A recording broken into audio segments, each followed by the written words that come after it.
हे माझी वंदना हे गौरी नंदना अरे माझी वंदना हे गौरी नंदना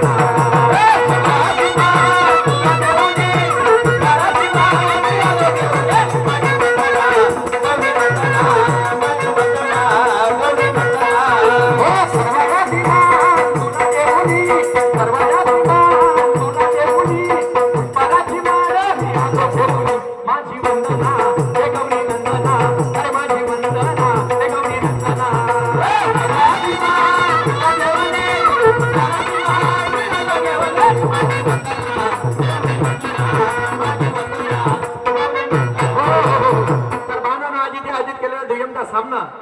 आणि म्हणून माझ्या दुय्यमच्या जोडीला नावाजलेले गावातलेल्या शहरात की ज्यांचं महाराष्ट्रभर नाव आहे कान्या कोपऱ्यामध्ये गाजत आहे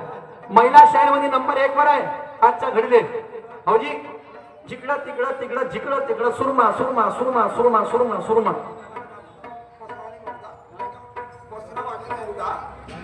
बसरवाणी बसरवाणी मोदा यांच्याकडून किती हा ठीक आहे वापस देतो मग तुम्ही हे बघा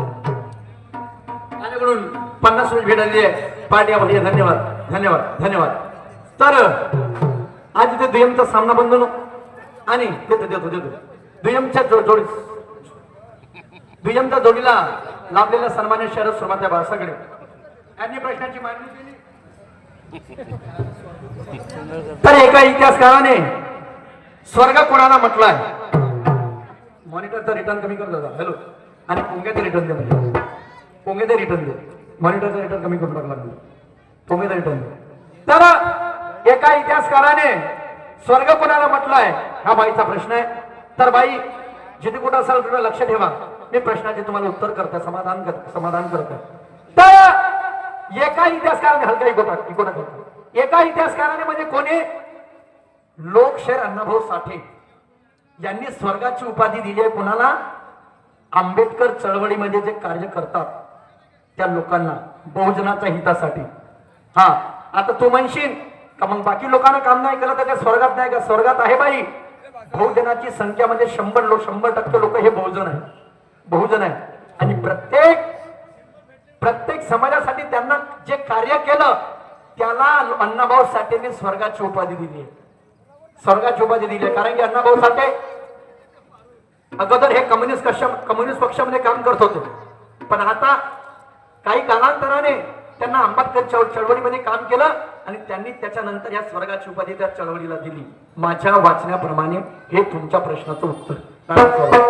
पण आता माझ्या सुद्धा तुम्हाला प्रश्न आहे हो मॅडम साहेबांना लक्ष असू द्या सुरमाबाई हा प्रश्न आहे आणि प्रश्नाची हे सुंदर आहे संत ज्ञानेश्वर आणि संत नामदेव दोन संत या महाराष्ट्राच्या भूमीवरती झाले संत ज्ञानेश्वर आणि संत नामदेव तर विचारायचं आहे तुम्हाला बाई मला की संत ज्ञानेश्वर खरे वारकरी उपासक का संत नामदेव खरे वारकरी उपासक संत ज्ञानेश्वर खरे वारकरी उपासक का संत नामदेव खरे वारकरी उपासक प्रत्येक संताचे तुम्हाला 2-2 उदाहरण पटवून द्यायचे लोकांसमोर आणि म्हणून संत ज्ञानेश्वर तर ज्ञानेश्वर कसे आणि संत नामदेव तर नामदेव कसे मानून आपली शायरी आणि तुम्ही माझ्या प्रश्नाचं समाधान करा निवडा आहे आणि तुम्ही नाही कराल तर मी इथं उभाच आहोत रात्रीपर्यंत आणि म्हणून शेवटच्या कलमाचं काय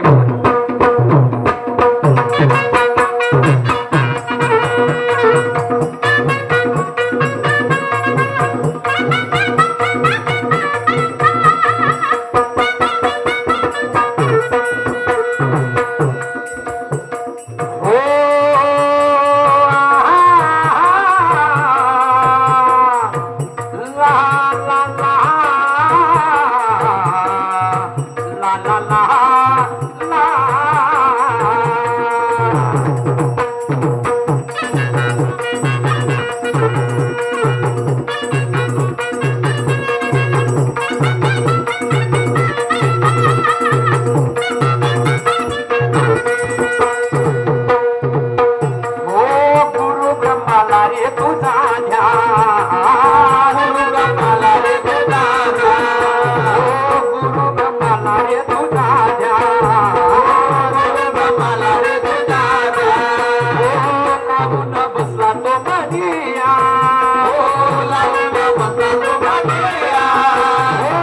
सांगितलं